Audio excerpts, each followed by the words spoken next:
ప్రతి నిరుపేదకు సంక్షేమ పథకాలను అందజేస్తామని జనగామ జిల్లా కలెక్టర్ రిజ్వాన్ బాషా షేక్ స్పష్టం చేశారు.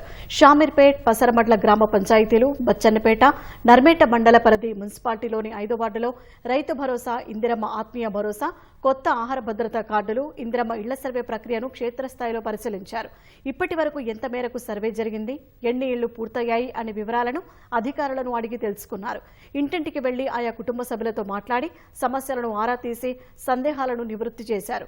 ఈ సర్వే ప్రక్రియను ఎట్టి పరిస్థితుల్లోనూ నిర్దేశిత గడువులుగా పూర్తి చేయాలని అధికారులను ఆదేశించారు. లబ్ధిదారుల ఎంపిక నిరంతర ప్రక్రియ అనే విషయాన్ని ప్రజల్లోకి విస్తృతంగా తీసుకెళ్లాలని సూచించారు. ప్రభుత్వం ప్రతిష్టాత్మకంగా 4 గవర్నమెంట్ స్కీమ్స్ అనేవి జనవరి 26 లాంచ్ చేయడం జరుగుతుంది.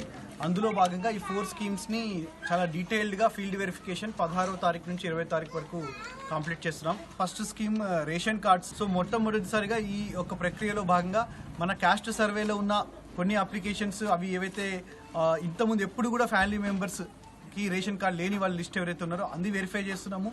అదేవిధంగా పాత లాస్ట్ 5-6 ఇయర్స్ నుంచి మీ సేవలో అప్లై చేసుకొని ఫ్యామిలీ మెంబర్స్ అడిషన్స్ మరియు మ్యూటేషన్స్ ఏవైతే పెండింగ్ ఉన్నా అవి కూడా వెరిఫై చేస్తున్నాము. మూడవది ప్రజాపాలన సేవా కేంద్రం. ఇంకా ఎవరైనా మిస్ అయిన వాళ్ళు కూడా 21వ తారీఖు నుంచి 25వ తారీఖు వరకు గ్రామ సభలు కండక్ట్ చేస్తాం. అక్కడ కూడా ఈ యొక్క దరఖాస్తులు ఇవ్వచ్చు.